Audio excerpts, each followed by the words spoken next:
समुत्कर्ष जो मासिक पत्रिका निकलती है, हम में से कई लोग पढ़ते भी होंगे। उनके सम्माननीय संपादक द्वय वैद्य रामेश्वर जी और श्री गोविंद जी आज इस विशिष्ट कार्यक्रम में उपस्थित। सामान्य तौर पर मंच पर बैठने वालों के लिए विशिष्ट, अति विशिष्ट इत्यादि शब्दों का प्रयोग किया जाता है,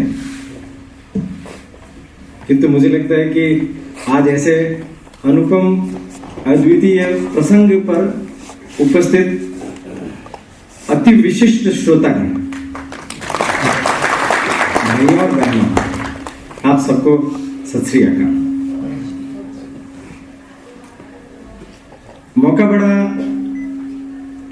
ऐसा है कि जिसको हम यूं कह सकते हैं कि आध्यात्मिक अवसर है।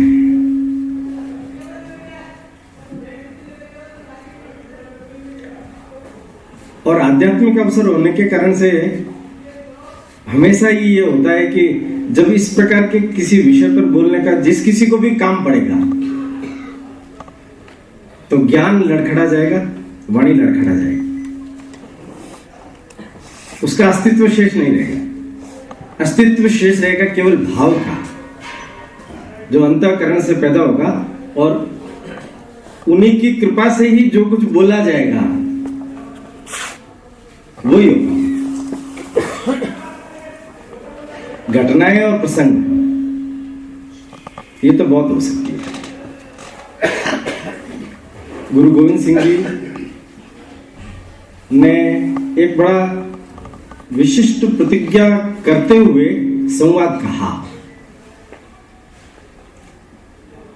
गौवन को मैं सिंह बनाऊं, भिड़न को मैं सिंह बनाऊं, रंकन को मैं नृप बनाऊं, दीनन को मैं राज दिलाऊं, चिड़ियों से मैं बाज लड़ाऊं, 1.25 लाख से एक लड़ाऊं, तबे गोविंद सिंह नाम कहा।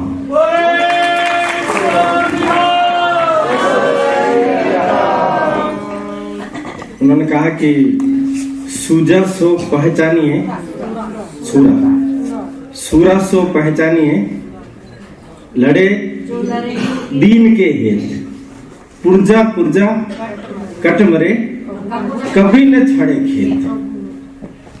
माने ये जो दोनों बातें हैं, ये अगर हम समझ लेंगे तो गुरु गोविंद सिंह जी को समझना आसान हो जाएगा। माने एक नए युग धर्म की रचना करने से पहले मुझे किस प्रकार के लोगों की आवश्यकता है,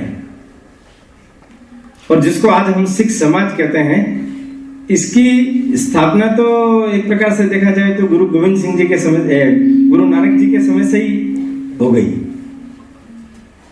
परंतु जिस सिक्खी को उन्होंने एक बड़ा व्यापक विराट स्वरूप दिया और केवल क्षात्र तेज नहीं, आध्यात्मिक तेज से भी उसे विभूषित किया।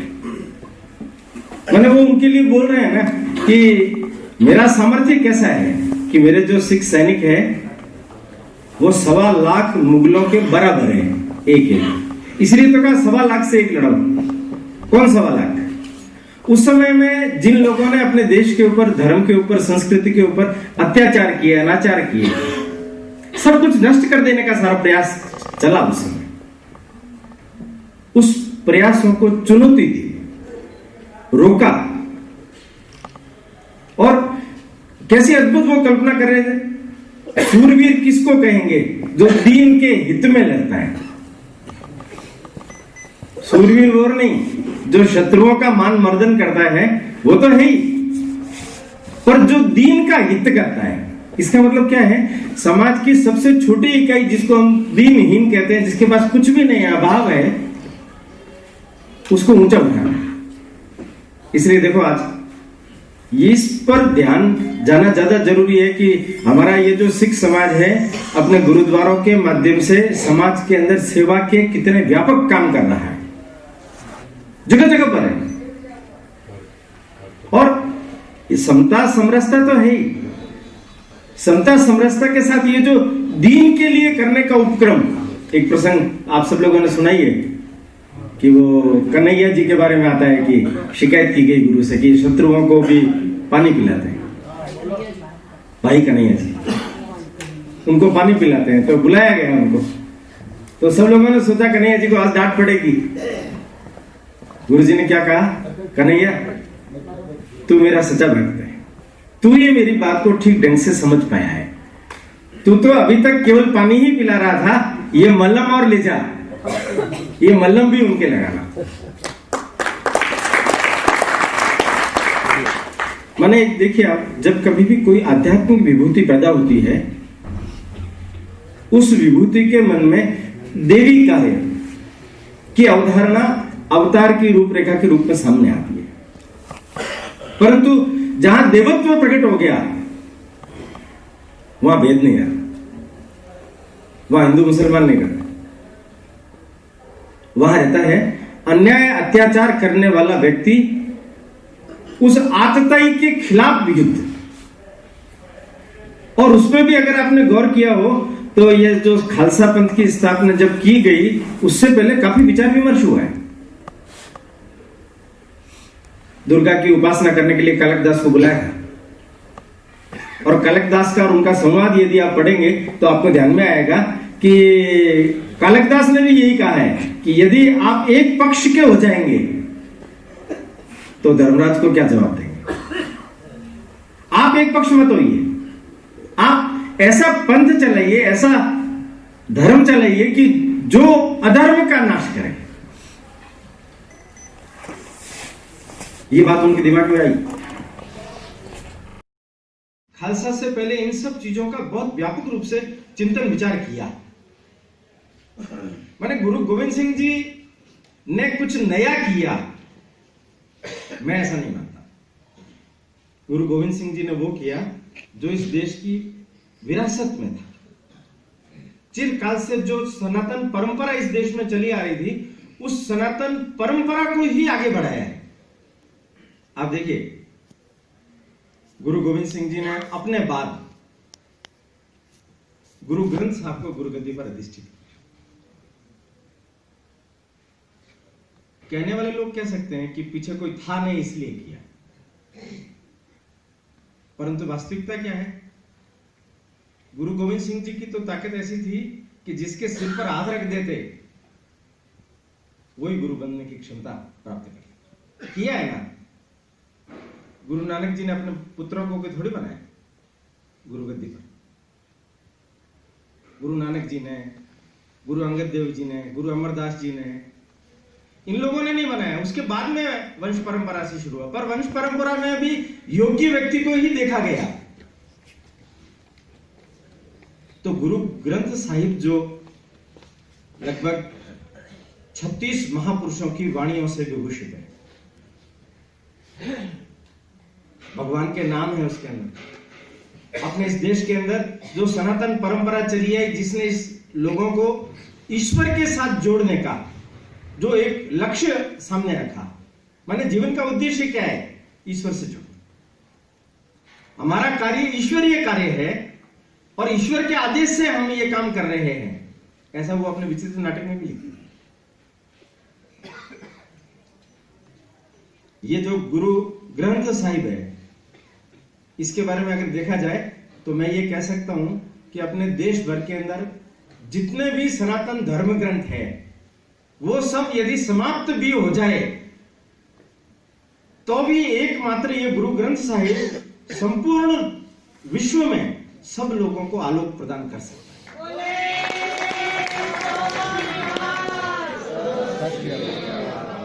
और वास्तव में उस कालखंड के अंदर जितने गुरुओं ने जो प्रवचन किए, जो अपनी वाणियां दी, लोगों को जो रास्ते दिखाए, वो उस समय के कालखंड के अंदर अत्यंत ही आवश्यक थे। क्यों? धर्म ग्रंथ जलाए जा रहे थे। आपने सुना ना, बख्तियार खिलजी ने नालंदा विश्वविद्यालय का जब ग्रंथागार जलाया, आग लगाई, 6 महीने तक ग्रंथागार जलता रहा। कितनी पुस्तकें होंगी उसके। तो जगह जगह पर हमारे सब धर्म ग्रंथ जब जल गए तो शेष क्या बचा? ये जो गुरु ग्रंथ साहिब की जो रचना है, ये उसका बहुत बड़ा प्रमाण है कि हमारे सारे ज्ञान तत्व को एक जगह पर हम एकत्रित करें। पर आप देखिए कितनी बड़ी विलक्षण प्रतिभा थी ये, कि इन्होंने गुरु ग्रंथ साहिब की रचना करते समय में खुद का लिखा गया साहित्य, बहुत बड़े साहित्यकार थे, उसमें नहीं जोड़ा। वो तो बाद में माता सुंदरी जी ने मणि सिंह जी को कह करके 10वें ग्रंथ की रचना करवाई। अभी आप ये पुस्तक पढ़ेंगे तो इसमें दिया है उन्होंने जो चंडी तिवार, कृष्ण अवतार, ब्रह्मा अवतार, रुद्र अवतार, शस्त्रों के बारे में, उस समय के कालखंड में हम लोगों को किस प्रकार से जाप करना चाहिए, पूजा करनी चाहिए, सब प्रकार की चीजें उन्होंने बोली है, बताई है। और हमारे समाज के जितने भी पुरातन प्रतीक हैं, उन सब प्रतीकों को उसके अंदर दर्शाया गया है। और इसलिए उस कालखंड के बाद से लगा करके आज तक रोमिन जी ने भी कहा कि किसी न किसी रूप में आज भी वो तत्व, वो सत्व जीवित है, हमें प्रेरणा दे रहा है। पर थोड़ा सा ये पहला चरण है, इसलिए मैं कुछ गुरु गोविंद सिंह जी के पूर्वजों का, जहां से वो सत्व आया, उसका स्मरण करना भी उपयोगी होगा।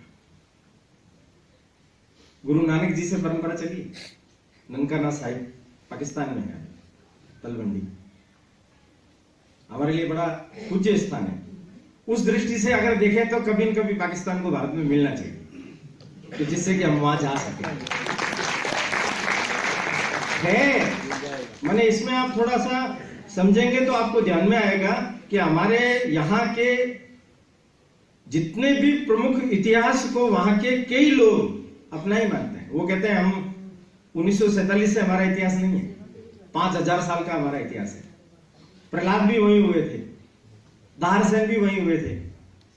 तो हमारा और उनका इतिहास कोई अलग अलग नहीं है, एक ही इतिहास है। एक ही इतिहास होने के कारण से ये भ्रातृत्व बढ़ाना चाहिए, अलगाव नहीं बढ़ाना चाहिए। इसलिए उन्होंने क्या किया, आपने देखा होगा, बाला मर्दाना, कोई भेद नहीं था। जीवन बचपन में सौदागिरी के लिए पैसे दे दिए, क्या किया उन्होंने, गरीबों में बांट दिया। ये सच्चा सौदा है। देखिए आप, हम सब लोग संसारी हैं, धनार्जन के लिए हमारे यहां मना नहीं किया गया है, पर धनार्जन का उपयोग दीन हेत अगर हो तो वो सच्चा सौदा है, और उस सौदे से आपको वहां सीट पक्की होगी। घटनाएं बहुत है। गुरु नानक देव जी, उन्होंने भी उस कालखंड के अंदर बाबर का आक्रमण 1526 में हो चुका था, तो चिताया भी था। लंबा जीवन जिया उन्होंने। करतारपुर में 4-5 उदासी यात्राएं कर लेने के बाद में अंतिम समय साधना में ही बिताया। जपू जी साहिब का हम जब जाप करते हैं तो उनके द्वारा निकला गया वो पहला भाव। उन्होंने अपने शरीर के साथ में जिसका जुड़ाव हो गया, जो उनके शरीर का अंग बन गया, उनको अपनी गद्दी सौंपी गुरु अंगद देव। और गुरु अंगद देव ने जो काम किए ना, वो याद रखना, वो काम आज परंपरा में चल रहे हैं। ये लंगर चालू पहले उन्होंने किया। गुरुमुखी लिपि उनके समय में शुरू हुई। गुरु नानक देव जी का चरित्र उस समय में लिखवाया गया। और अखाड़े, आप कल्पना कीजिए, साधु होकर के और जीवन में अखाड़े चलाने की परंपरा चालू की उन्होंने। क्यों? ब्रह्म तेज और क्षात्र तेज दोनों साथ चलते हैं। एक अकेला काम का है। शास्त्र के पीछे शस्त्र है तो शास्त्र की वाणी की महिमा बढ़ जाती है, नहीं तो नहीं बढ़ती। और उन्होंने अमरदास जी को, बहुत बड़ी उम्र के थे अमरदास जी, उनको गुरुगाई सौंपी। गुरु गद्दी पर तीसरे गुरु वो बने। गुरु अमरदास जी ने भी उस समय में संगठन खड़ा किया। 22 क्षेत्र में पूरे क्षेत्र को बांटा, उनके प्रमुख बनाए, मंत्री बनाए और उनके माध्यम से संगठनात्मक रचना करके धर्मशालाएं शुरू की, जिससे कि लोगों का समागम हो, मिलना जुलना हो। और एक विशेष बात उन्होंने उस समय में शुरू की, वैशाखी पर वार्षिक मेला। वैशाखी पर वार्षिक मेला। उनके दामाद थे जेठाजी, उनको उन्होंने गुरु रामदास, चौथा गुरु, जिन्होंने अमृतसर में तालाब भी खुदवाया और बाद में ये जो स्वर्ण मंदिर बना है, स्वर्ण मंदिर तो महाराजा रणजीत सिंह जी ने स्वर्ण मंडित करके बनवाया, पर ये चौथे गुरु ने उसकी नींव रख दी थी। अर्जुन देव जी ने भी उसको थोड़ा सा आगे बढ़ाया। ये पांचवें हैं, ये उनके तीसरे पुत्र थे। पहले दोनों पुत्रों को गद्दी ने सौंप करके, ये लाहौर में रहते थे, ये अपने पिता के प्रति बहुत आकृष्ट थे, गुरु के प्रति बहुत आकृष्ट थे, पर इनको बुलाया नहीं, पर गद्दी उनको। गुरु अर्जुन देव जी के समय से एक थोड़ा सा जो आध्यात्मिक धारा चल रही थी, उस धारा में थोड़ा सा परिवर्तन है। परिवर्तन क्या है? उस समय में जहांगीर था। अर्जुन देव जी की करिश्माई, उनका व्यक्तित्व, उनका जीवन देख करके और दूसरे लोगों ने जब कान भरे तो उनको दंडित करने के लिए उन्होंने लाहौर में 2 लाख रुपए का जुर्माना किया। तवे पर बड़े अग्नि जलाकर उस पर रेत डाली, उसके ऊपर उनको बिठाया। वो समझ गए थे समय आ गया आपका। आदेश हुआ गाय की खाल निकालकर उसके अंदर इनको जीवित सी दिया जाए। गौ भक्त व्यक्ति के साथ में अगर ऐसा हो तो उसको सहन करेगा क्या? नहीं करेगा। उन्होंने क्या किया? उन्होंने अनुमति मांगी कि ये काम होने से पहले मैं रावी नदी में स्नान करना चाहता हूं। अनुमति दी गई, वो रावी में जल समाधि। 5 अंक सिख समाज में बहुत महत्व के माने गए। हम सब जानते हैं, आगे भी ध्यान में आएगा। पंच प्यारे, पंच ककार, पंच किले। सिख बनने के बाद में 5 चीजों का नाश करना अपने जीवन में विकसित होने के लिए, ऐसी बहुत सारी चीजें सामने आई। पर 5 रुपए देकर के, 5 पैसे देकर के, उसमें महत्ता बहुत थी, नारियल देकर के, और हरगोविंद जी को अपना उत्तराधिकारी नियुक्त किया। हरगोविंद जी ने गुरु अर्जुन देव जी के बलिदान को याद किया, स्मरण रखा, और स्मरण रख करके उन्होंने अपने पंथ में थोड़ा थोड़ा परिवर्तन शुरू किया। पंथ में क्षात्र धर्म अधिक पैदा हो तो वो अपने भक्तों को कहते थे कि कोई भी उपहार के रूप में जब कुछ भी चीज लेते हैं तो घोड़े लाइए, हाथी लाइए, तलवारें लाइए, तेग लाइए। गुरु हरगोविंद जी के इनके पिताजी, जिनको हम नवम गुरु तेग बहादुर कहते हैं, वो उनके लिए। माता नानकी के साथ में हरगोविंद जी ने उनको क्या कहा कि तुम इसको लेकर के बकाले वहां जाओ। तो ये इसके साथ तो अन्याय होगा, उनका अन्याय नहीं होगा, ये आगे इसकी आवश्यकता पड़ेगी, इसके लिए मैं इसको सुरक्षित रखा हूं, इसको अभी और साधना करने की आवश्यकता है। ये जितना तपेगा उतना ही आगे जाकर के हमारे पंथ का भला करेगा। लेके बकाले, और बकाले में रूखी सूखी रोटियां खा करके अपने जीवन को अत्यंत तपस्या के रास्ते पर डाल करके, बाबा त्यागमल नाम था, पर तेग चलाने में निष्णात होने के कारण से पिताजी ने तेग बहादुर नाम रख दिया था। बाबा तेगा इस नाम से लोग जानते थे।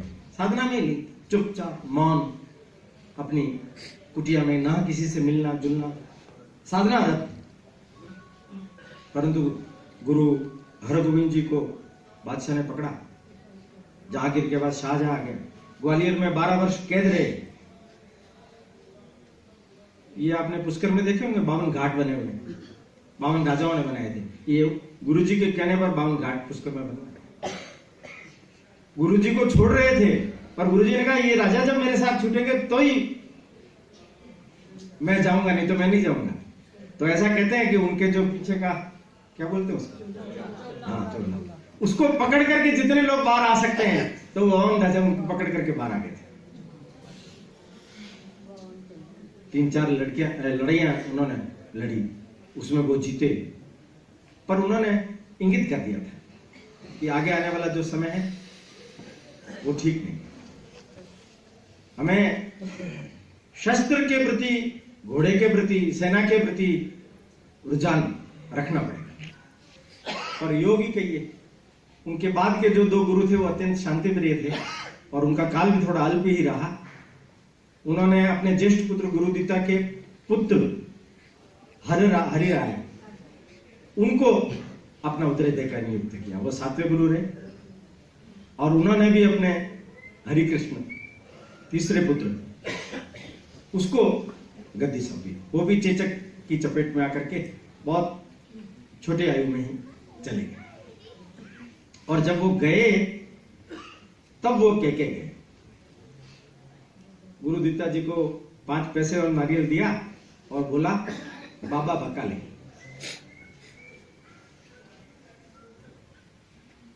इस कथा को तो मैं यही रोकता हूं, किंतु मैं 3 छोटी कथा और इसके साथ में जोड़ के बात पूरी करता हूं।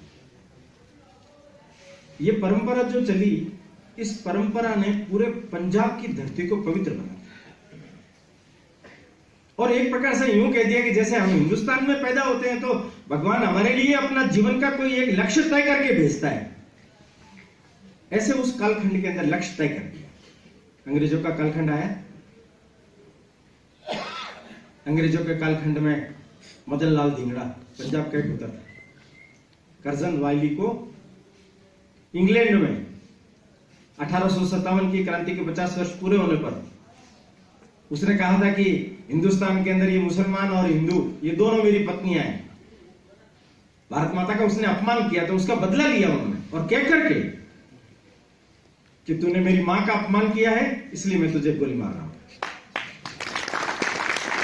और देखिए आप, उनका वसीयतनामा में उन्होंने पत्र ही लिखा और लिखता क्या है कि मैं तो जा रहा हूं, मैं तो गरीब आदमी हूं, मेरे पास मेरी मां को देने के लिए कुछ भी नहीं है सिवाय मेरे रक्त के, इसलिए मैं रक्त अर्पण करते हुए जा रहा हूं और मेरी इच्छा यही है कि मेरा पुनर्जन्म हो, मैं फिर से भारत में पैदा हूं और अपने देश के लिए काम। जलियांवाला बाग कांड सबने सुना, 13 अप्रैल वैशाखी के दिन 1919 में जनरल ओ डायर सेना को चारों तरफ से घेर करके गोलियां बरसाई, निर्दोष निहत्थे बालकों पर, महिलाओं पर। जितने लोग गोलियों से मरे उससे भी कई लोग ज्यादा कुआं था उसके अंदर गिर गए। अभी है, आप जाते हैं तो देखें, गोलियों के निशान भी दिखाई देते। सन्नाटा छाया हुआ है, एक बालक खड़ा है देख रहा है ये सब। एक मां रो रही थी, पूछा उसको तू क्यों रो रही थी? उनका मैं लाहौर की हूं, रत्ना देवी नाम है, मेरे पति इन लाशों में, मैं उनकी लाश चाहती। फिर तो पागल हो गई, स्टन गने देख रही है ना, अपन जाएंगे तो स्टन गने गरज जाएगी कि नहीं मुझे तो चाहिए उनका शव। तो ध्यान रखना, अपन चलते हैं नीचे होके चलते हैं, पता नहीं चले, धीरे धीरे चलते हैं, परंतु पति का शव देखने के बाद चीख नहीं निकलनी चाहिए, आंसू नहीं निकलना चाहिए। उसने कहा नहीं निकले, गए और जाकर के देखा, जैसे ही लाश मिली, हम तो जानते हैं स्वाभाविक निकल गया और स्टैंड करने गरजी, एक गोली उस लड़के के भी, वो लाश को कंधे पर डाल करके तेजी से उठा करके लेके आया, रत्ना देवी को लाहौर के लिए रवाना। वापिस आया, उस रक्त से सनी मिट्टी को हाथ में लेकर के, मुझे गुरु परंपरा की शपथ है, मैं इस रक्त का बदला लूंगा। और बदला कब लिया? 21 वर्ष बाद 1940 में लंदन में जाकर के जनरल ओ डायर एक कार्यक्रम में थे, रात को उनके सामने जाकर के कोट पैंट में खड़ा हो गया, जेब में से रिवॉल्वर निकाल करके उसके सामने तान दी। उसने कहा क्या है? 1919 याद है ना? उसका बदला लेने के लिए आया हूं आज 21 साल का। मेरा नाम उद्यम सिंह। उद्यम सिंह ने उसको गोली मार करके बचाया। उस जलियांवाला बाग ने एक और ऐसा क्रांतिकारी सपूत पैदा किया जिसका नाम जन जन की जबान पर है।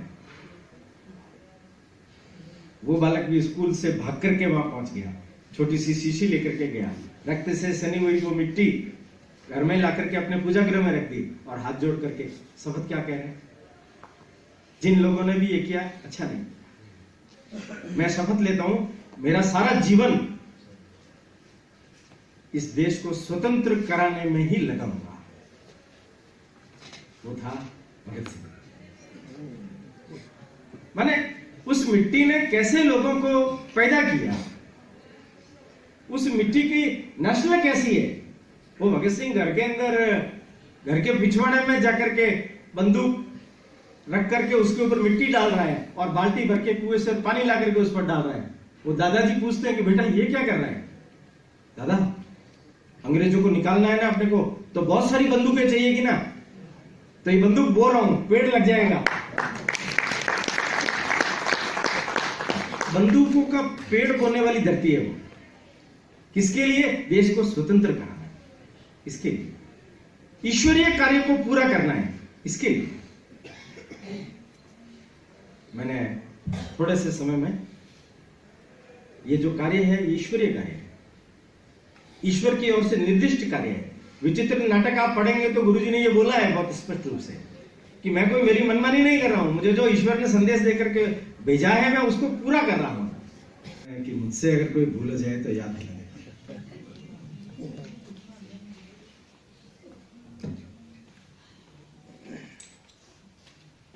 8वें गुरु हरिकृष्ण जी ने 5 रुपए और नारियल लेकर के गुरु दत्ता जी को कहा कि बाबा बका ले। तो उस समय के जो लोग अपनी अपनी अलग अलग जगहों पर गुरुआई का प्रतीक मान करके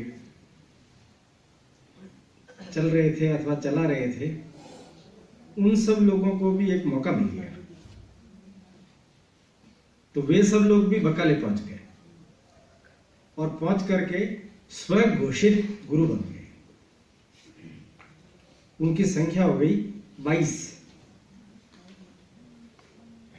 परंतु जिनके लिए कहा गया बाबा बकाले, वो जान गए थे कि किसके लिए कहा। उनके पास गुरु दत्ता जी ने आकर के दे भी दिए, पर उन्होंने अपने आप को प्रकट नहीं किया। अब वो प्रकट कैसे हुए? तो एक मक्खन शाह थे, उनका जहाज बाहर से आ रहे थे, उनका जहाज फंस गया किनारे पर। अब वो बहुत ताकत लगाने के बाद में भी आया नहीं आगे। तो उन्होंने गुरु पातशाह से विनती की कि अगर मेरा ये जहाज पानी में उतर गया और सही सलामत वहां पहुंच गया तो मैं 500 सोने की मोहरें आपको चढ़ाऊं। तो कहते हैं कि उसका जहाज उतर गया पानी में, वो आ गया। आते ही उसको अपना कर्तव्य का भान आया कि मुझे गुरुजी से मिलना है।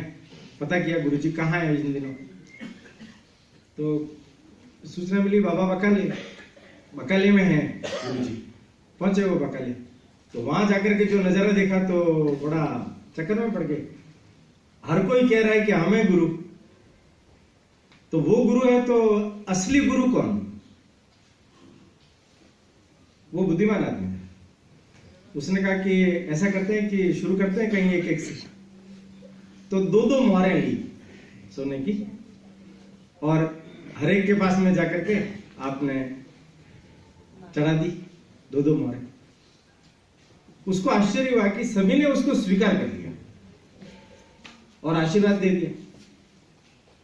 उनको लगा कि 2 मोहरें इन्होंने स्वीकार कर ली तो सच्चे पातशाह तो मेरे मन की बात को जानते थे, उन्होंने सुनी तभी तो उन्होंने पार लगाई बेड़ा। तो वो ये नहीं हो सकते। तो उन्होंने पूछा कि कोई और भी है क्या? उनका है। कौन? कि वो उस गली में है, उसका नाम है तेग बहादुर, तेगा, बाबा तेगा। तो वो वहां गया और जाकर के उसने वहां 2 मोहरें रखी और वापस मुड़ने लगा। तो गुरुजी ने बोला कि मक्खन साहब ये तो बहुत कम है, तूने जितना कहा उतना नहीं है। वो एकदम वापस मुड़ा। मैंने कब कहा? तो उन्होंने अपना कंधा दिखाया, ये देख घाव, तेरे जहाज को मैंने तो धक्का दिया ना। 500 मोहरे के लिए बोला ना तूने तो। वो वहीं से छत के ऊपर चढ़ गया, गुरु लादा रे बोलने लगा। सारे लोग इकट्ठे हो गए। इस तरीके से ये जो 9वें गुरु है उनका प्रगट्य हुआ, प्रकाश। ये बहुत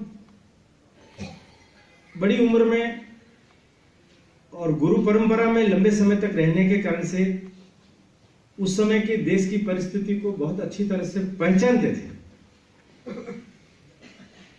इसलिए उन्होंने जो गुरु गोविंद सिंह जी, इनके पिताजी, गुरु हरगोविंद जी, इनके जो पिताजी थे, उन्होंने जिस सैन्य धर्म का पालन किया, उस परंपरा को इन्होंने और अधिक विकसित किया। सेना को ठीक से करना, किरतपुर जहां वो रहते थे उसके आसपास सब प्रकार की व्यवस्थाएं करके चलना। पर फिर भी मूल में ये एकांतवासी होने के कारण से इनको लगा कि थोड़ा धर्म का प्रचार प्रसार भी कुछ होना चाहिए। गुरु नानक के समय में इधर पश्चिम में जो उस समय में शिष्य बन गए थे, उन लोगों की ओर से पत्र आ रहे थे कि गुरुजी एक बार दर्शन देने के लिए उधर पधारें। तो उन्होंने पूर्व की ओर की यात्रा की। जब यात्रा की तो साथ में कुछ लोग ही थे, मां थी, पत्नी थी और इनका साला कृपाल चंद, वो भी साथ में। ये लोग जगह जगह की यात्रा करते हुए पटना पहुंचे, बिहार की राजधानी पटना। और वहां किसी एक शिष्य ने पहले से ही इनके लिए एक बहुत बड़ा भवन तैयार करवा करके ही रखा था। उनको उम्मीद थी कि गुरु एक दिन यहां आएंगे, उनके लिए ये जगह सुरक्षित रहनी चाहिए। उस जगह पर उन्होंने डेरा डाल दिया, पर गुरु रुकने वालों में तो थे नहीं। तो उन्होंने आगे जाने के लिए मां से आज्ञा मांगी। तो मां ने कहा कि अभी तो मत जा, तेरे पुत्र होने वाला है। उन्होंने कहा आप हैं ही, कृपाल चंद है ही, आप लोग सब परवरिश करने में सक्षम है, हो तो उसका नाम गोविंद रखना। बस इतना संकेत करके वे चले गए। राजा मिर्जा राजा जय सिंह, उनका एक लड़का राम सिंह, उस पर औरंगजेब कुपित हो गया। तो उसको उसने पूर्वांचल में भेज दिया कि ये जो पूर्वांचल का चक्रध्वज सिंह वगैरह राजा हैं, लाचित बड़ फूकन वगैरह हैं, तो उनके वहां जाकर के तुम वहां हमारे राज्य की स्थापना करो। राम सिंह ने ग्वालियर में से, जब गुरु हरगोविंद थे, इनके पिताजी ने सहयोग किया था, तो राम सिंह को वो सबका स्मरण था। और गुरु परिवार से मेरा अपना संबंध है और गुरु इधर आए हुए हैं तो मैं उनके दर्शन करने के लिए जाता हूं। तो वो उनके दर्शन करने के लिए गए और उसने अपनी समस्या भी बताई कि अब मैं यहां स्थापित कैसे हूं, इस राजा के साथ में तो मुकाबला करना बहुत मुश्किल है और इधर तो काला जादू भी चलता है, तो कैसे करेंगे? तो कि तुम मेरे साथ चल, मेरे ऊपर कोई काला जादू नहीं चलता। वो अपने साथ ले गए, उनका समझौता भी करवाया और बीच का रास्ता निकलवा दिया, ढाका तक गए। जब ये पूर्वांचल में थे, गुवाहाटी वगैरह, वहां समाचार मिला पोष शुक्ल सप्तमी अभी आ रहा है प्रकाश पर्व। ये बड़ी विशेष बात है कि हमारी जो हिंदी तिथियां हैं, उन तिथियों को हम भूले नहीं और उसी के आधार पर ही हम जन्म मनाते हैं, प्रकाशोत्सव मनाते हैं। ये बहुत अच्छी परंपरा है। इस परंपरा से हमें भी सीख लेनी चाहिए कि तारीख के आधार पर नहीं, अंग्रेजी तारीख से बर्थडे क्या मनाना, हिंदी तिथि से बनाइए, यज्ञ हवन कीजिए, मोमबत्ती बुझा करके अग्नि का अपमान मत कीजिए। उन्होंने जब जन्म लिया उस दिन तारीख थी 22 दिसंबर 1666। ये इसलिए बोलना पड़ता है कि हम सब लोग वो भाषा ही समझते हैं। तो इस जन्म का समाचार जब उनको वहां मिला तो उनके बंगाली शिष्य थे, उन्होंने समाचार सुना तो पूछा क्या बात है, तो खुशी की बात है। तो फिर मिठाइयां बांटी गई, इधर भी आतिशबाजी की, मिठाइयां बांटी गई, और नाम तो पहले से सुझा दिया था तो गोविंद नाम रख दिया। पिताजी वहां है, बच्चे ने बाल लीलाएं शुरू कर दी। जैसे एक अवतारी पुरुष बाल लीलाएं करता है, उसी भांति ये बालक बाल लीलाएं कर रहा है। पंडित शिवदत्त को उसने सोच रखा था कि अगर अवतारी पुरुष है तो मैं राम का भक्त हूं, मुझे राम के रूप में दर्शन देना चाहिए। तो उन्होंने रामलीला का आयोजन करके खुद राम बन गए और राम के रूप में जाकर के उनको दर्शन दे दिए। अब तो ठीक है ना, ऐसा बोला उन्होंने। वो उनके चरणों में गिर गया। लोग देखने लगे शिवदत्त इतना बड़ा व्यक्ति, राम भक्त, और ये बालक के चरणों में गिर गया। पीर थे भिखन साहब, उनको इल्हाम हुआ कि कोई एक देवी शक्ति का प्रकाश हो और वो पूर्व में हो। वे वहां से चल पड़े और चल करके आए वहां पटना, तो उनको घुसने नहीं दिया। फिर दादी ने अनुमति देकर के खुद सब इकट्ठा हो गए, सुरक्षा व्यवस्था पूरी की। क्या पता ये बच्चे के लिए कुछ कर दे, तो लेके आए। उन्होंने जाते ही उसको देखा और इतना बड़ा पीर, और वो उस बालक के चरण स्पर्श कर रहा है। ये देख करके उनके जो शिष्य थे ना, उनको थोड़ा सा अटपटा लगा। उनको लगा कि यार ये क्या है। उनका तुम जानते नहीं हो, ये पीरों का भी पीर है, ये बड़ा पीर है। वो मिठाई के कुछ 2 पात्र लेके आए थे। उन्होंने दोनों पात्र उनके सामने किए। उन्होंने मन में सोच रखा था, वो उसके ऊपर लिख के गए थे कि एक पर हिंदू और एक पर मुसलमान, कि दोनों में से जिसको पकड़ेगा तो ये जो देवी अवतार हुआ है ये उस पक्ष से काम करेगा। तो दोनों जैसे ही पात्र गोविंद राय के सामने आए तो उसने दोनों को देखा, उनको देखा और मुस्कुराया और दोनों हाथ आगे बढ़ा दिए और दोनों को पकड़ लिए।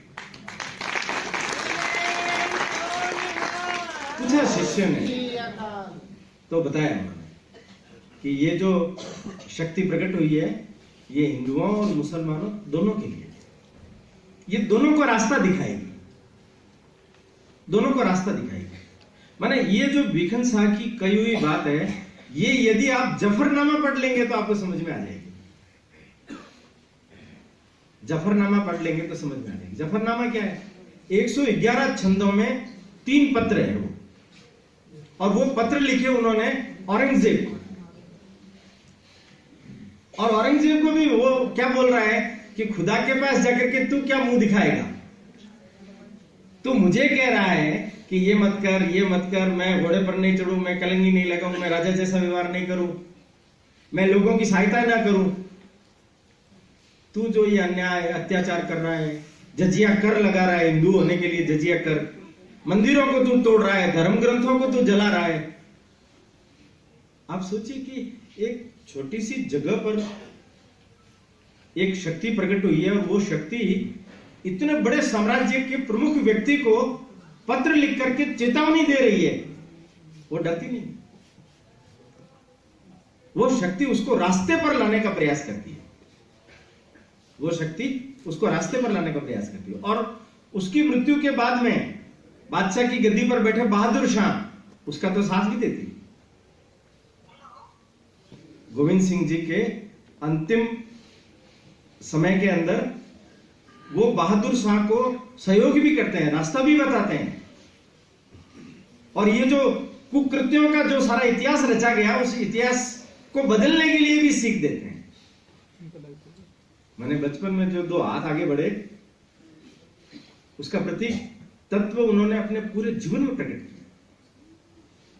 जीवन तो बहुत छोटा सा है, मैंने आप और हम कल्पना नहीं कर सकते। केवल 42 वर्ष, 1666 में जन्मे, औरंगजेब की मृत्यु के बाद 1708 7 अक्टूबर के दिन आपने अपनी लीला पूरी कर दी। पर ये जो जितने भी भगवान के प्रिय भक्त होते हैं, जो भगवान के अवतार अंश माने जाते हैं, वे लोग बहुत कम समय लेकर के आते हैं और एक निश्चित अपने जीवन का लक्ष्य लेकर के आते हैं, और लक्ष्य की पूर्ति हो जाने के बाद में वो अपनी लीला पूरी कर देते हैं।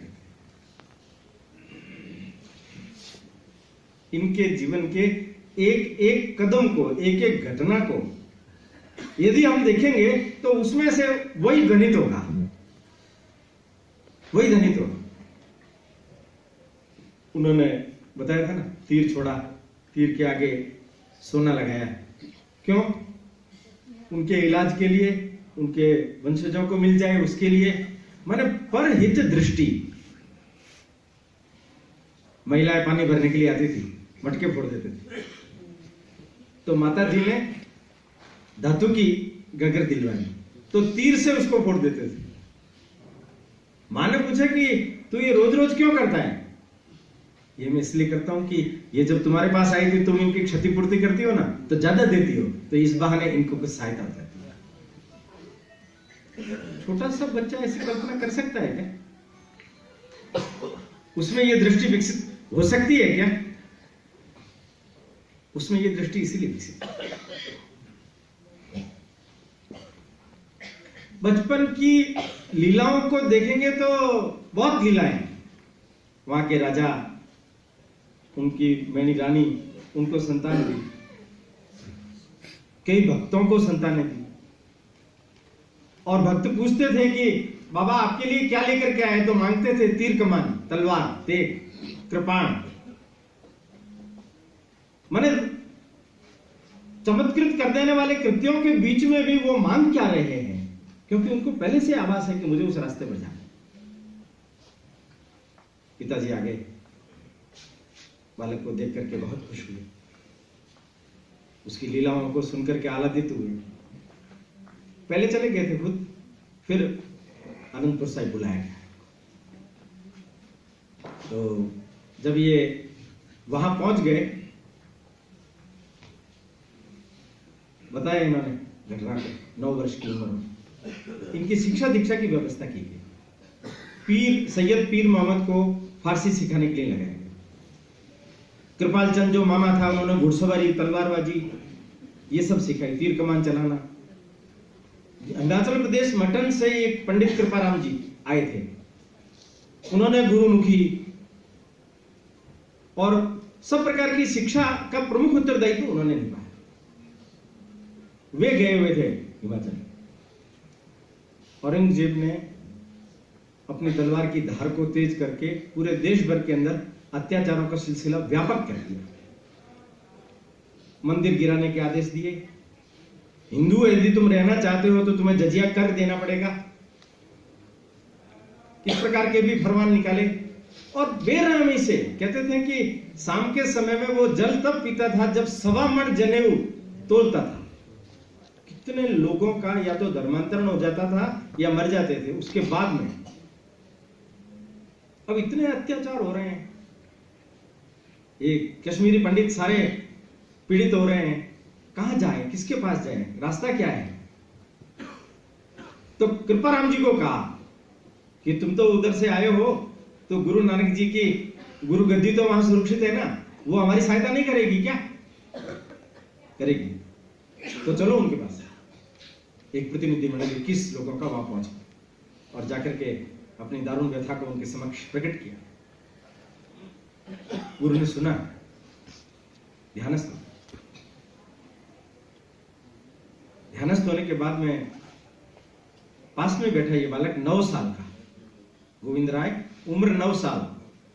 हम सब लोगों के घरों में बालक है, आप कल्पना कीजिए 9 साल के बालक की बुद्धि कितनी काम करती होगी।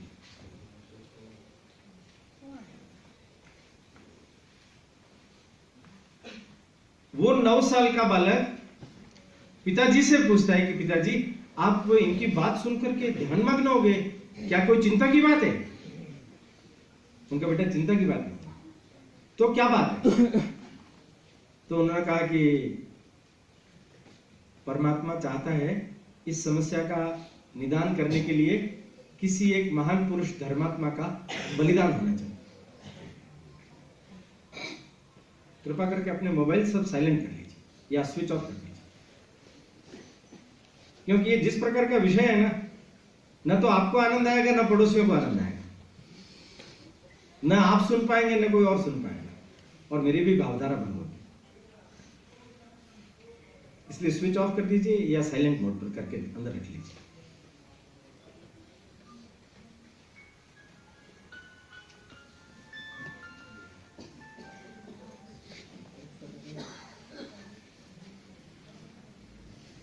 ध्यानस्थ गुरु ने बालक की ओर देखा और कहा कि एक धर्मात्मा के बलिदान की आवश्यकता है।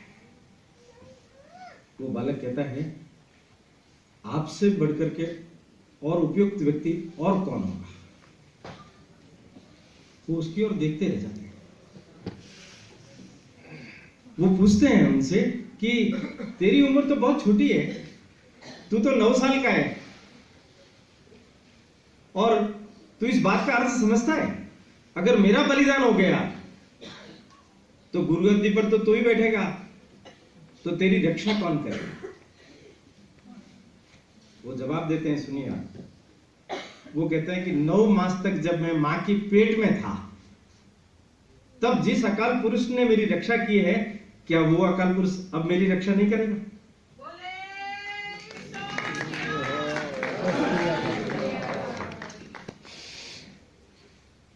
निश्चिंत रहे।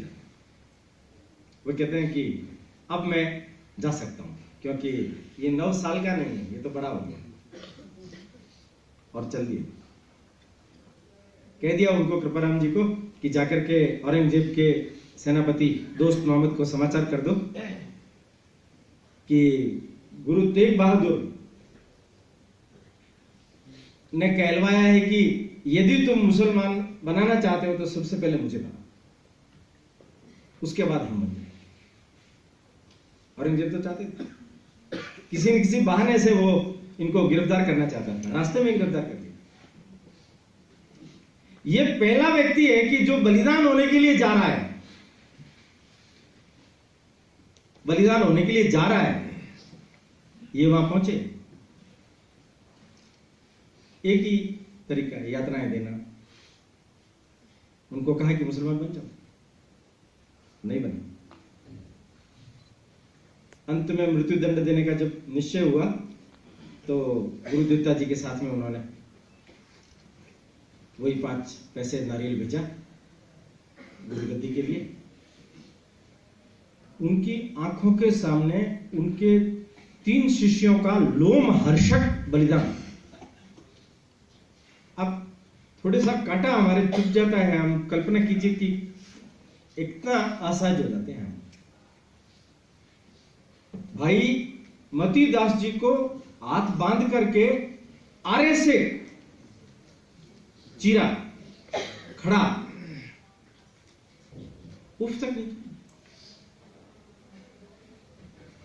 भाई सतीदास जी को रुई में लपेट करके चलाया और दयाल दास जी को खोलते हुए तेल पानी में डाला।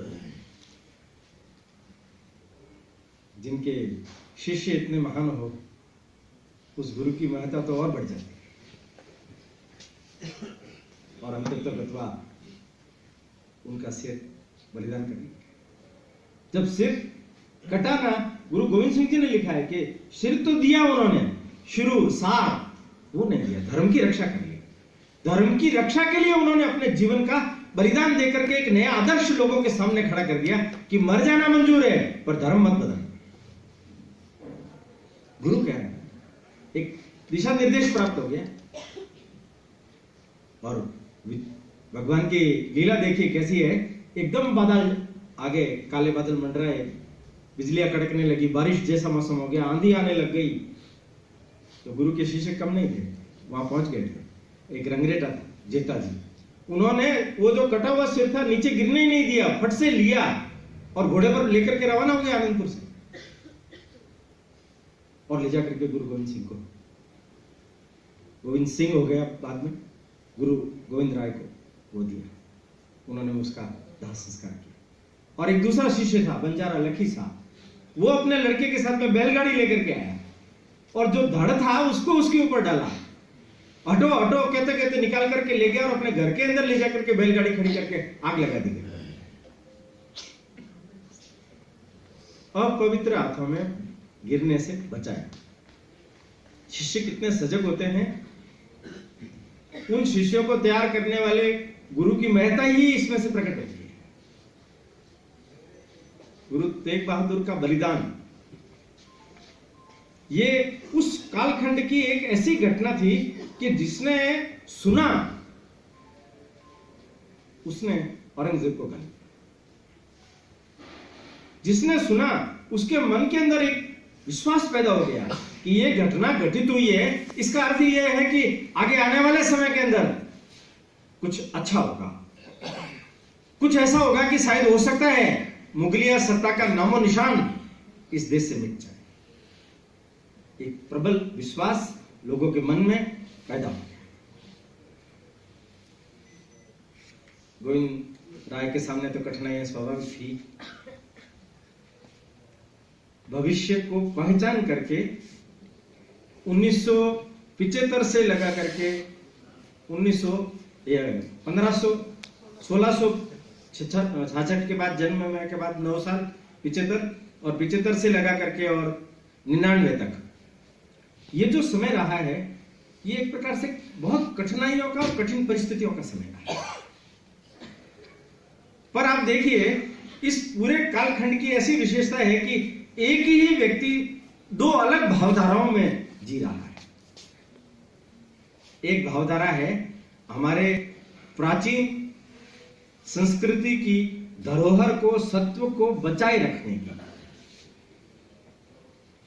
मेदिनी प्रकाश नाहन के राजा थे, उन्होंने बुलाया गुरुजी को, गुरुजी मेरे राज्य में आ जाओ। पांवटा शहर बसाया। उस शहर में कहते हैं कि गुरुजी के पास पूरे देश भर से बुलाए गए 52 कवि थे। रोज शब्द साधना चलती थी, साहित्यिक साधना चलती थी। आप ये जो पुस्तक दी है इसको पढ़ना। गुरुजी का जो साहित्य संसार है, जिसको हम 10वें ग्रंथ बोलते हैं, बड़े व्यापक पैमाने पर उन्होंने समाज को दिशा दृष्टि दी। उस समय के लोगों की आवश्यकता को ध्यान में रख करके किस किस प्रकार के छंदों की आवश्यकता है, कौन सी ऐसी रागें हैं जो लोगों के अंदर समाज की भावना को पूरा करने के लिए उत्प्रेरित करती है, संगीत में भी, गायन में भी गाई जा सके, ऐसी छंद और रागें तैयार की गई। और जो साहित्य निर्माण किया गया बहुत अद्भुत। मैंने पहले ही कहा, उन्होंने अपने साहित्य को स्थान नहीं दिया गुरु ग्रंथ साहिब में। ऐसी अनामिकता बहुत बिरले लोगों में होती है। जो मेरी कृति नहीं है उस पर भी मेरा नाम लिख करके मैं छपवा देता हूं, ऐसे लोगों की समाज में कोई कमी नहीं। और जो लोग इस प्रकार की भावना, आत्मविलोपी प्रकृति के जो लोग होते हैं, उनमें ये भावनाएं होती है, वो देवी प्रवृत्ति के लोग होते हैं, तभी तो इतना मोह सावरण नहीं करता, छोड़ देते। उन्होंने साहित्य की सृजना करवाई। एक प्रतिनिधिमंडल 5 लोगों का काशी भेजा वेदांत अध्ययन के लिए। वे लोग वहां से अध्ययन करके आए। ये जो अभी निर्मले पंथ के बारे में जो हम सुनते हैं, भगवा वेशधारी लोग, ये वही। उस कालखंड में गुरु ने जानबूझ करके भेजा, क्योंकि हिंदू संस्कृति पर ही उस समय सबसे ज्यादा कुठाराघात हो रहा है। संस्कृति के श्रेष्ठतम जीवन मूल्य तत्व सब बचने चाहिए, उसका प्रयास है। और गुरुमुखी के अलावा उन्होंने ब्रज में भी लिखा।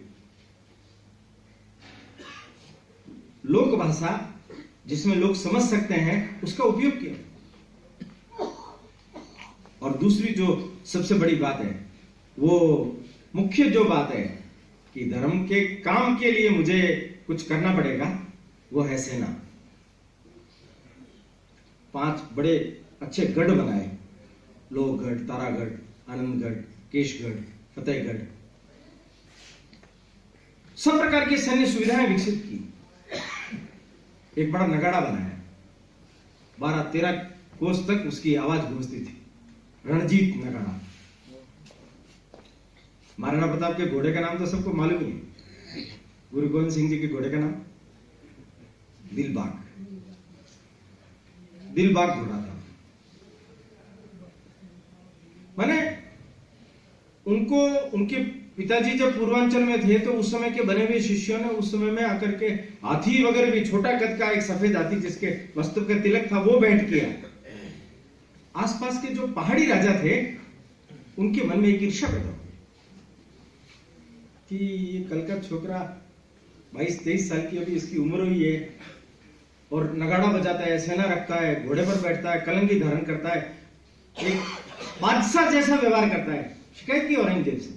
वजीर खान के माध्यम से उन्होंने उनको कहा घोड़े का उपयोग नहीं करोगे, कलंगी नहीं लगाओगे, पगड़ी नहीं पहनोगे, शस्त्र नहीं धारण करोगे। गुरुजी के ऊपर इन चीजों का कहां असर होना था? ऊपर होना नहीं, वो सुनते थे। पहाड़ी राजा ईर्ष्या के कारण से उनसे युद्ध करना चाहते थे। राजा भीमचंद वगैरह ने युद्ध किया, हार गए। गुरुजी के समक्ष कहां टिकते? बंगाणी का जो युद्ध है बहुत कड़े हार हुई इनकी। और जब इन्होंने विधिवत अधर्म के विरुद्ध घोषणा कर दी, उसके बाद तो जितने भी प्रकार की आसपास की सैन्य शक्तियां थी, छुटपुट लड़ाई हुई भी पहाड़ी राजाओं से, संबंध भी हो गए। गुरुजी का मन अच्छा था इसलिए वो वापस उनको क्षमा भी कर देते थे, फिर साथ में ले लेते थे। उनकी विनती पर उनको जाकर के सहयोग भी कर देते थे, अपनी सेना भी भेज देते थे, बहुत जल्दी विश्वास भी कर लेते थे। पर जितनी भी लड़ाइयां उन्होंने लड़ी वे सब जीती।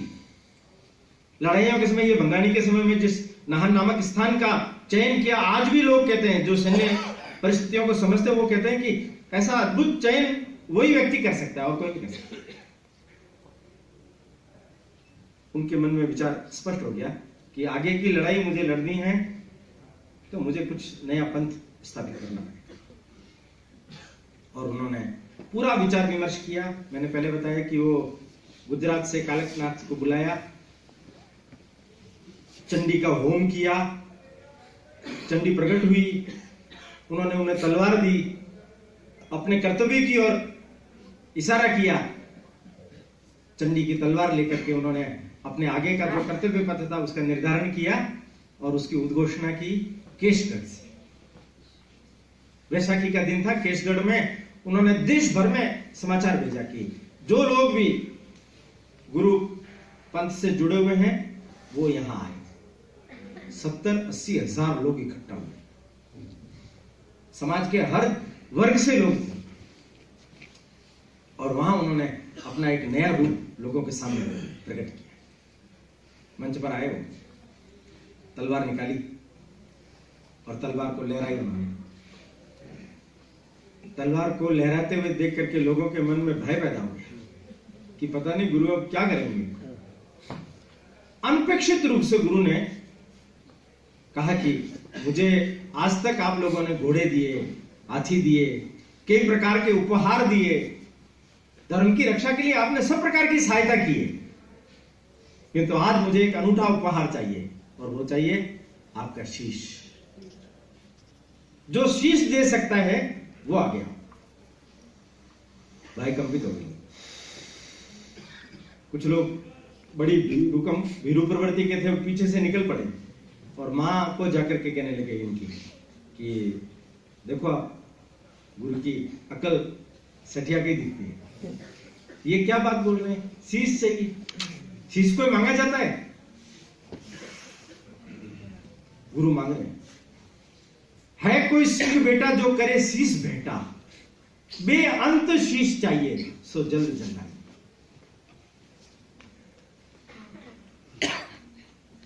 लाहौर का दयाराम खत्री वो आया, गुरुपंथ से जुड़ा हुआ, आकर के कहा गुरु जी मैं तैयार हूं। शीश ले गए अंदर, तलवार से गर्दन काटा, खून से सनी हुई तलवार लेके आए और लोग भयकंपित हो गए। और चाहिए, मां तृप्त नहीं हुई है। 5 लोग आए, पूरे देश भर से, दिल्ली से धर्मदास जाट, द्वारिका मौकमचंद धोबी, जगन्नाथपुरी हिम्मत भिस्ती, कर्नाटक बीदर साहिब चंद दर्जी। आप देखिए, ये मैंने जानबूझ करके नाम लिए, दर्जी है, धोबी है, भिस्ती है, जाट है, खत्री है। माने हमारे समाज के उन वर्गों से लोग हैं जिनको लोग उपेक्षित मानते हैं। मेरा जो धर्म है ये इन लोगों से बना है,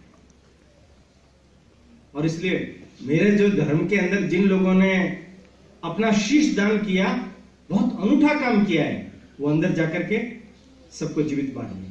सब चमत्कृत रह गए। खून आ रहा था, तलवार में खून लगा हुआ था, क्या हुआ?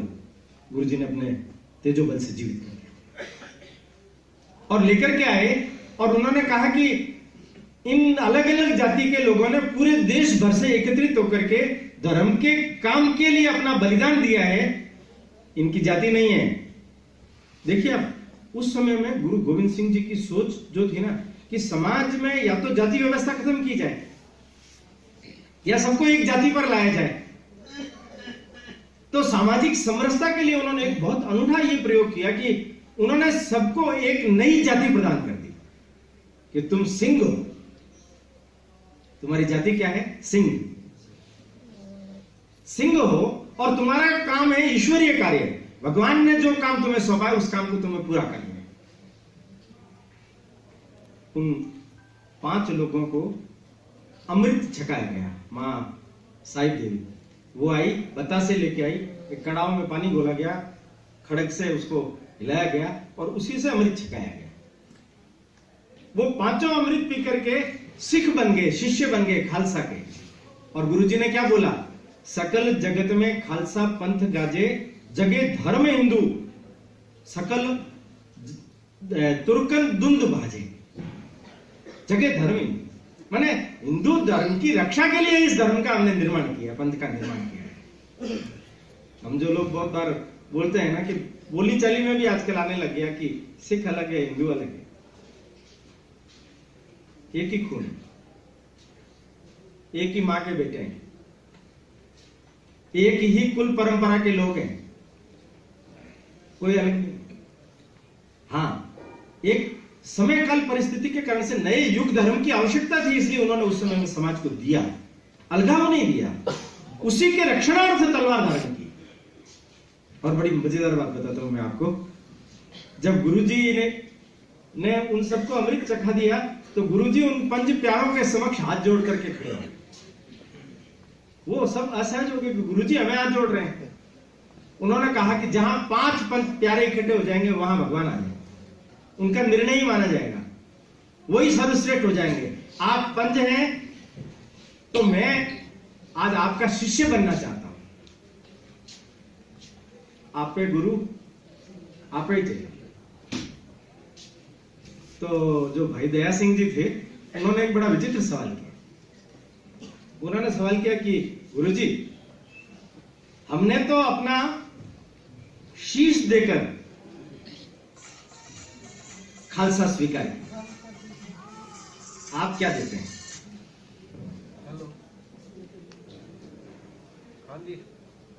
हमने तो शीश देकर खालसा को शीश दिया हमने और पंथ स्वीकार किया, आप पंथ को क्या देते हैं?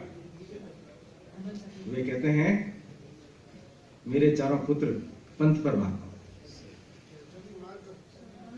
देखिए, मैंने जिस त्याग मार्ग पर इस पंथ का अपना अधिष्ठान विकसित हुआ, उस त्याग मार्ग में उन्होंने अपने 4 पुत्रों को बलिदान देने का निश्चय पहले ही कर लिया है।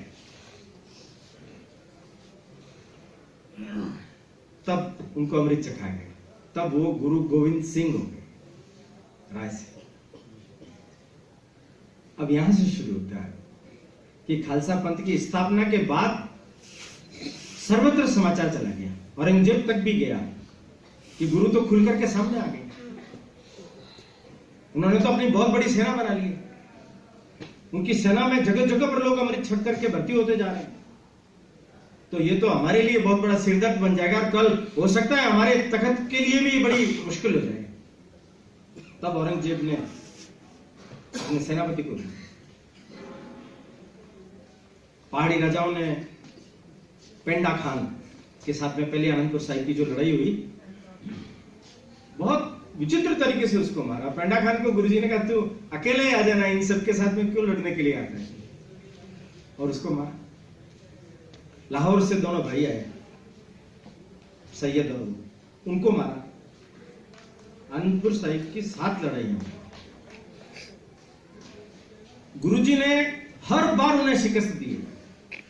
पहाड़ी राजाओं को साथ मिला करके, सरहिंद के वजीर को मिला करके, लाहौर को मिला करके, औरंगजेब ने खुद ने अपनी बहुत बड़ी सेना को दे करके और वहां भेजा। और अब की बार आनंदपुर साहिब को घेर लिया गया पूरा। जब घेर लिया गया, 6 महीने तक घेरा रखा।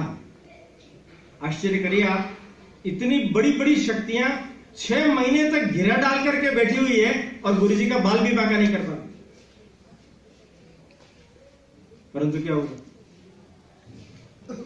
कुछ शिष्य रसद सामग्री थोड़ी कम हो जाने के कारण से भाई कम, उनको लगा कि क्या होगा आगे, भविष्य क्या होगा, हम कहीं फंस तो नहीं जाएंगे, और ये बहुत बड़ी सेना है। माता जी को भी कहा, माता जी ने इनको समझाया।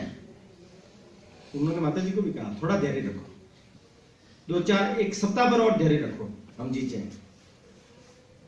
पर उनमें से 40 शिष्य मुक्तसर की तरफ के रहने वाले थे।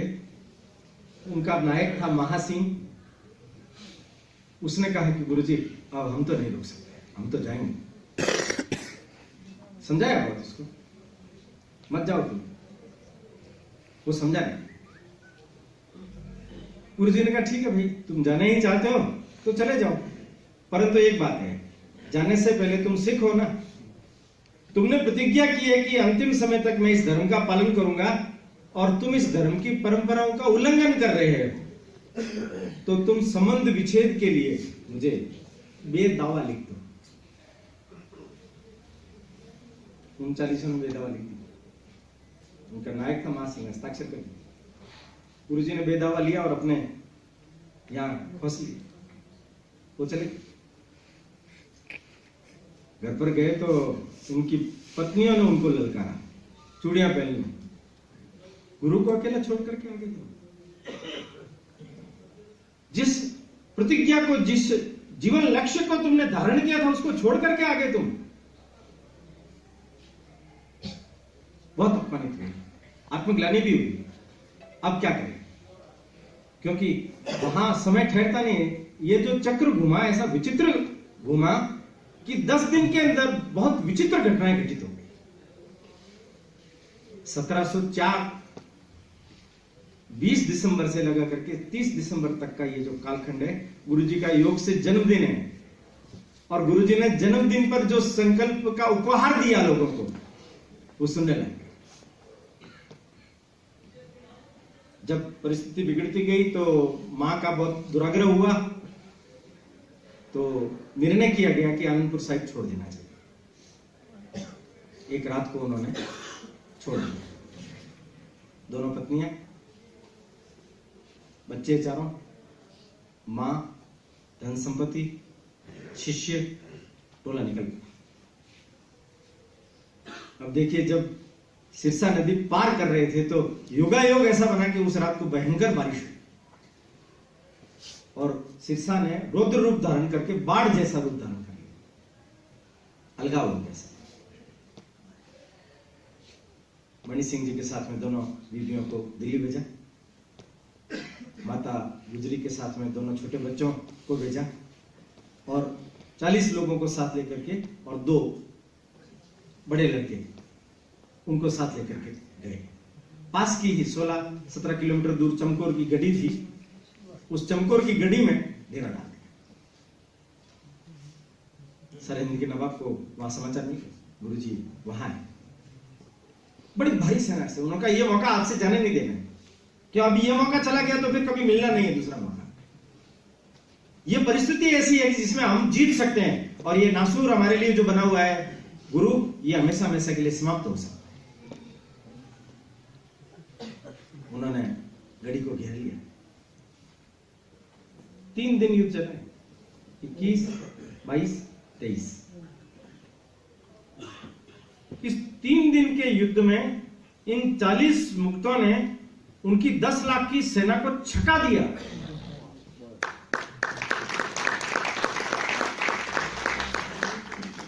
माने वो जो अभी कहा उन्होंने कि 1.25 लाख से एक लड़ाओ, माने वास्तव में वो 1-1 लाख के ऊपर भारी थे।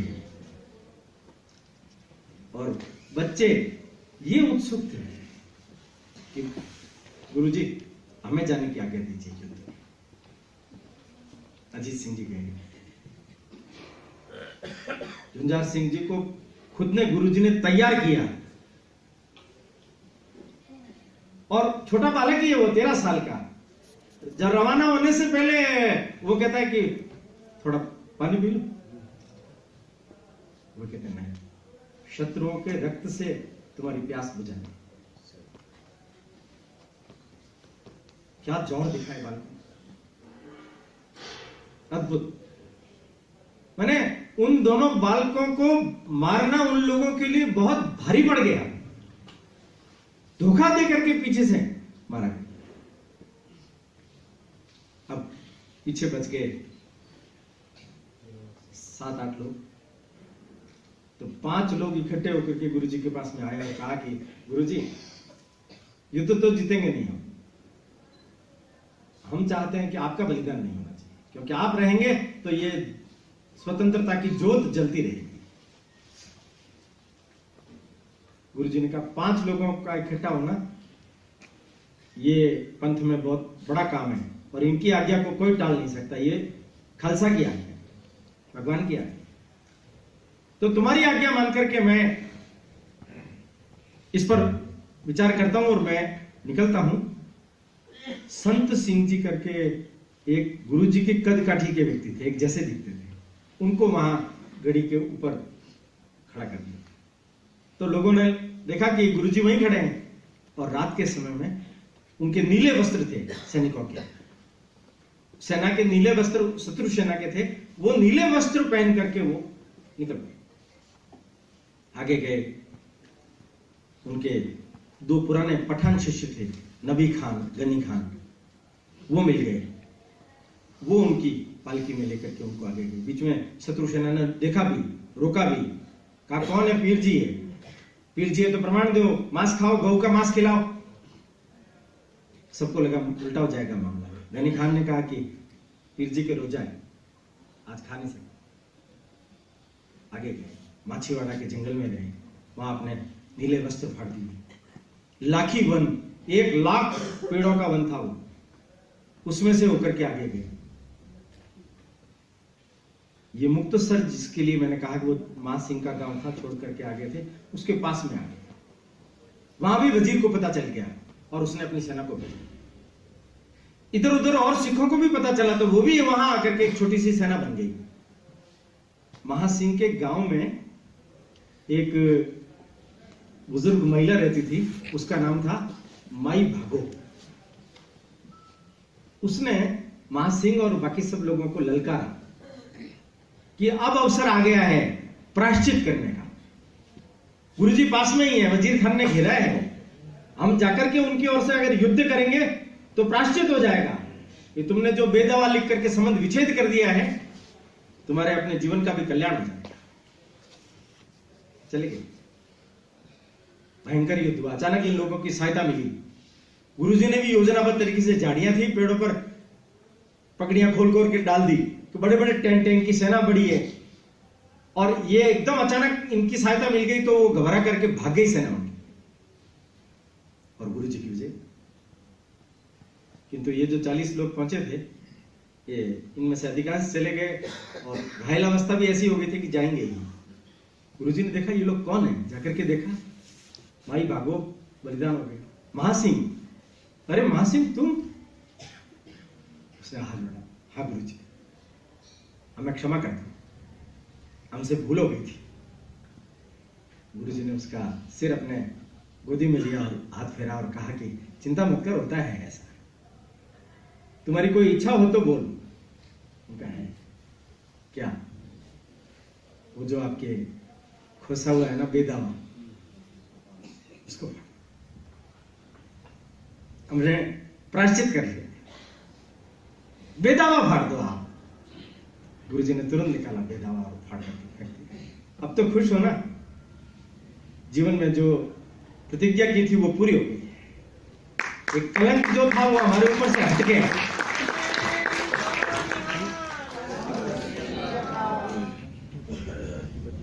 इसके बाद में दीना गए वहां, और ये जो जफरनामा है ये वहां से लिखा है। दमदमा साहिब में रुके, दोनों बीबियां भी आई। वहां पोथी साहब का संपादन वगैरह करा करके उसमें सारी गुरुओं की वाणियां वगैरह जोड़ करके उसको गुरु ग्रंथ साहब का दर्जा बाद में दिया। इस समय में औरंगजेब का दक्षिण में इनका जाने का निश्चय हुआ। औरंगजेब दक्षिण में था, इसलिए औरंगजेब का तो बलिदान मर गया। बहादुर शाह बना, उसके साथ में थोड़ी मित्रता थी, इनको सहयोग भी किया, थोड़ा साथ भी रहा, पर जानते थे कि ये कोई इतना सहयोग नहीं करेगा, परंतु उनके साथ वो दक्षिण में चले गए। अब ये जो दक्षिण में गए ना, वो वहां इनके मन में आया कि इतना सब कुछ हो गया और चारों पुत्रों का बलिदान हुआ। बीबियां पूछ रही है कि हमारे पुत्रों का क्या हुआ?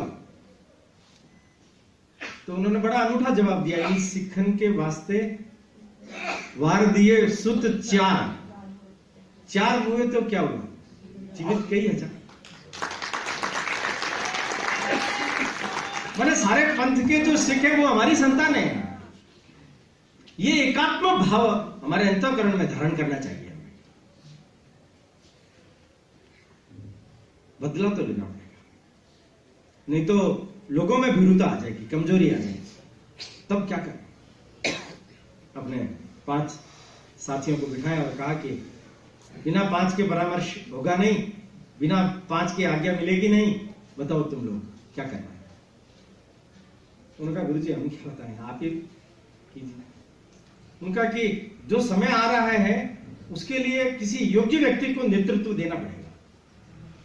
योग्य व्यक्ति कौन? उनका एक है, कौन? वो नांदेड़ साहिब पहुंच चुके थे और वहां पर एक माधोदास वैरागी, उसका अखाड़ा था, ठाकुरवाड़ा था, वो वैष्णव वृत्ति का व्यक्ति था। उनका ये व्यक्ति है, उनका ये वैष्णव जो हिंसा में तो विश्वास ही नहीं रखता, इसको आप नेतृत्व देने की बात कर रहे हैं। उनका हाँ, ये कर सकता है, इसमें है सामर्थ्य, ये बहुत साधक है उच्च कोटि का। गुरुजी आपने निर्णय कर लिया तो दे दीजिए। ये जो माधोदास वैरागी है, ये पुच्छ राजौरी का रहने वाला है। इसका नाम लक्ष्मण देव था।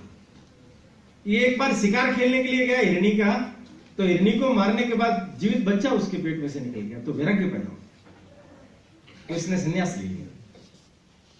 एक औघड़ के संपर्क में आकर के वैष्णव परंपरा को बना लिया। कुछ इधर उधर के तंत्र मंत्र विद्याएं भी सीख गए, इससे इसको अपना गुमान भी हो गया। लोग इससे डरते भी थे, ये कुछ भी उल्टी सीधी विद्या फेंक देगा, क्या कर देगा। इसके आश्रम में घुसने से लोग डरते थे। इसका जो आसन था, इसके ऊपर तो कोई हाथ ही नहीं लगा सकता था। गुरुजी ने कहा, गुरुजी गए और जाके उसके आसन पर ही बैठ गए।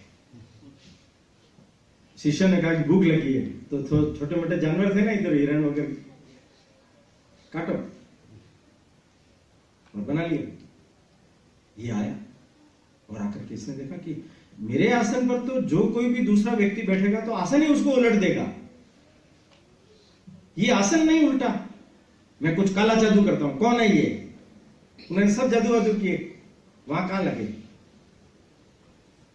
तब एकदम ठंडा हो गया और पास में आया, आकर के लगा, आप गुरु गोविंद सिंह? उनका तूने कैसे पहचाना? कि आपके ऊपर ही मेरे जादू नहीं लगते, बाकी सब पर लगते हैं। मैं आपका बंदा हूं, हुक्म दीजिए, मुझे क्या करना है।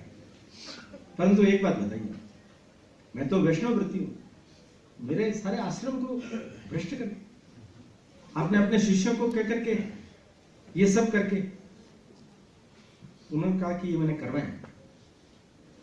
क्यों? तुम बोल रहे हो कि तुम्हारा एक आश्रम भ्रष्ट हो गया है, मैं बोल रहा हूं मेरा देश भ्रष्ट हो गया है। एक आश्रम की पीड़ा तुझे है, मेरे 4 पुत्रों का बलिदान हो गया, कितने सिखों ने अपना बलिदान दे दिया, जगह जगह पर मंदिर टूट रहे हैं, धर्म ग्रंथ जलाए जा रहे हैं, देश भ्रष्ट हो रहा है, तुझे उसका क्षोभ नहीं है, उसका आक्रोश नहीं है? क्या उसके लिए तो कुछ करना नहीं चाहता? तो बात तो आपकी ठीक है, गलती तो हुई। अब आप जो कहेंगे वो करो, उनका करना कुछ नहीं, सरहिंद की ईंट से ईंट बजा दो।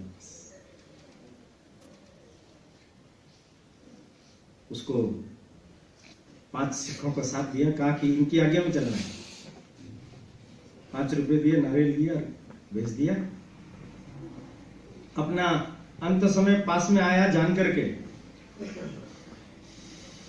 गुरु ग्रंथ साहिब को 2 दिन पहले बुला करके उन्होंने गुरु गद्दी सौंप दी कि इसी के अंदर ही मेरा रूप जानना, इसी में ही है अब सच्चा खालसा, यही अब गुरु गद्दी के रूप में विराजित होकर के तत्व के रूप में, व्यक्ति के रूप में नहीं, तत्व के रूप में हम सबका मार्गदर्शन करें। सरहिंद के नवाब ने 2 पठान भेजे थे, अब्दुल्ला खान और जमशेद खान। गुरुजी ने मालूम था कि लीला समेटनी है तो भरोसा कर लिया, और उन्होंने धोखा दिया। अकेले सो रहे थे गुरुजी, अब्दुल्ला खान बाहर खड़ा रहा, जमशेद अंदर गया और गुरुजी को खंजर मारा।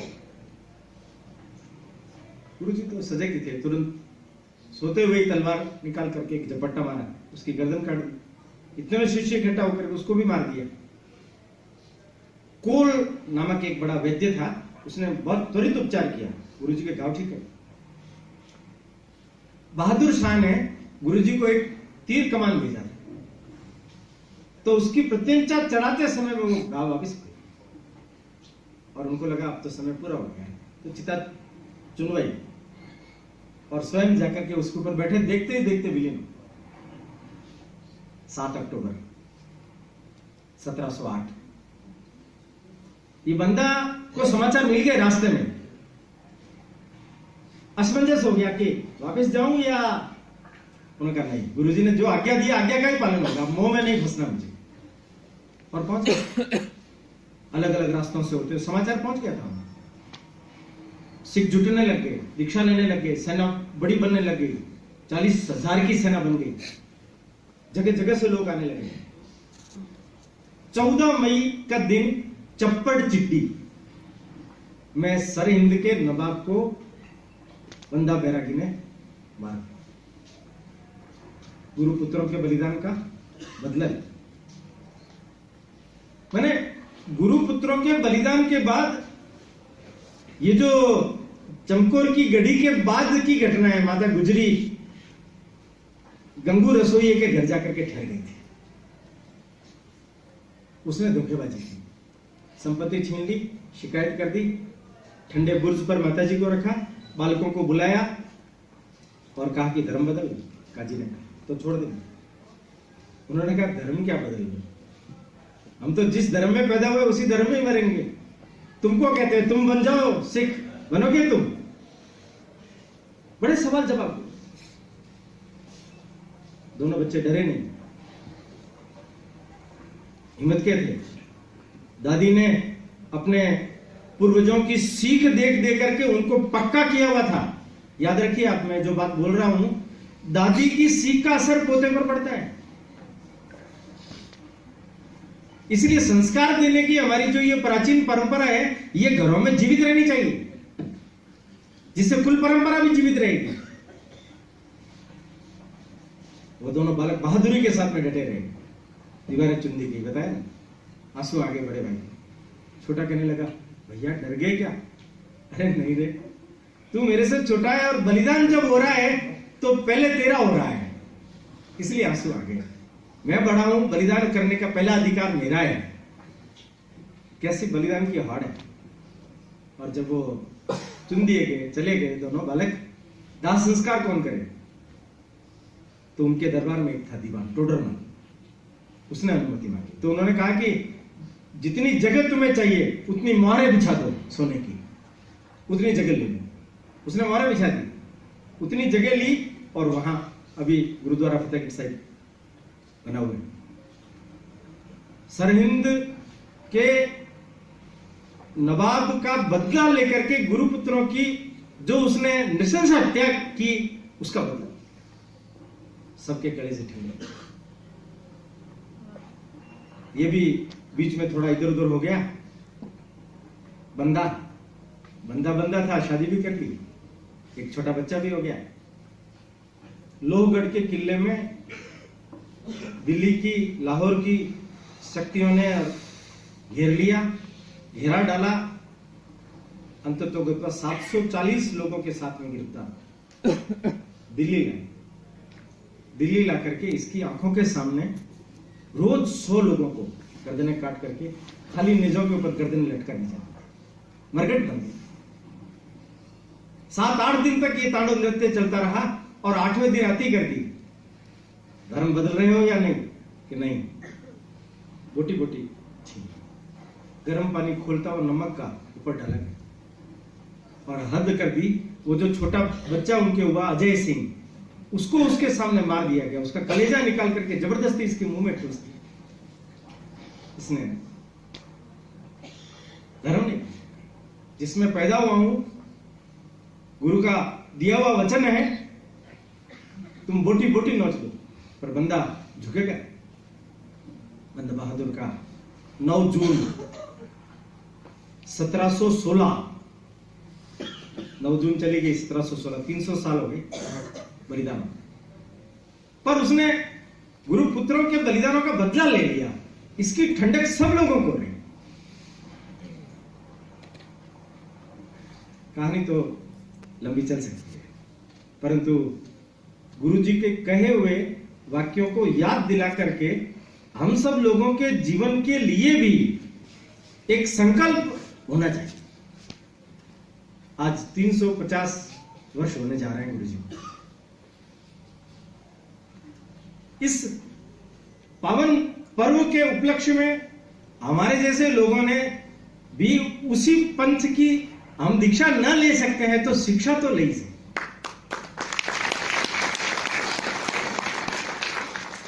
शिक्षा क्या है? तो गुरु गोविंद सिंह जी का प्रसिद्ध वचन मैं आपको याद दिलाता हूं। वो कहते हैं, जे तऊ प्रेम खेलण को चाहो। ये जो प्रेम शब्द है ये प्रतीकात्मक है। ये शब्द है बलिदान का। ये शब्द है बलिदान का। जे तऊ प्रेम खेलण को चाहो, सिर धर तली गली में। माने तुम यदि बलिदान करना चाहते हो तो पहले से ही अपना सिर काट करके अपनी हथेली में रख दो, और हथेली में लेकर के मेरी गली में आओ, मेरे मार्ग पर आओ। मेरी गली का ये एडमिशन कार्ड है। मेरी गली का ये एडमिशन कार्ड है। यदि तुम ऐसा कर सकते हो तो ही आना इस रास्ते पर, वरना तुम्हें इस रास्ते पर आने की जरूरत नहीं।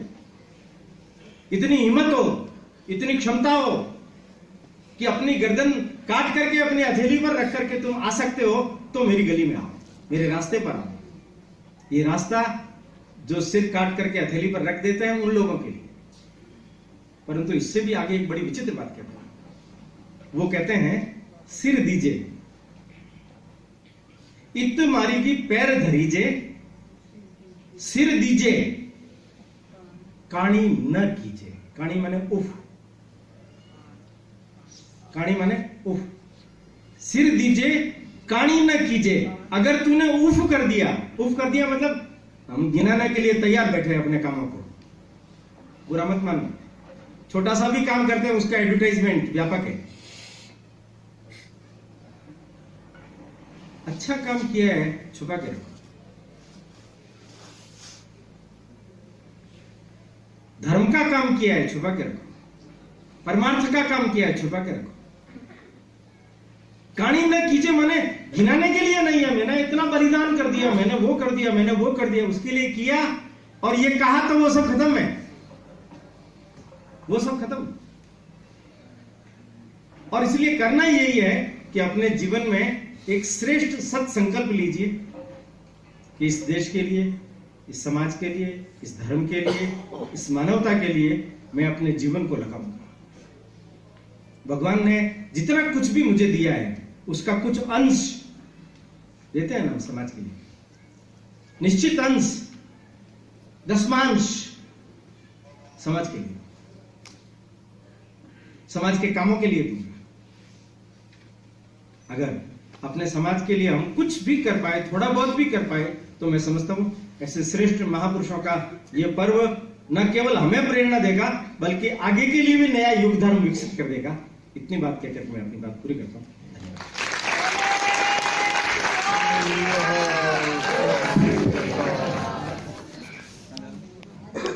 आदरणीय ओम जी भाई साहब का प्रभावशाली उद्बोधन के बाद बहुत बहुत धन्यवाद।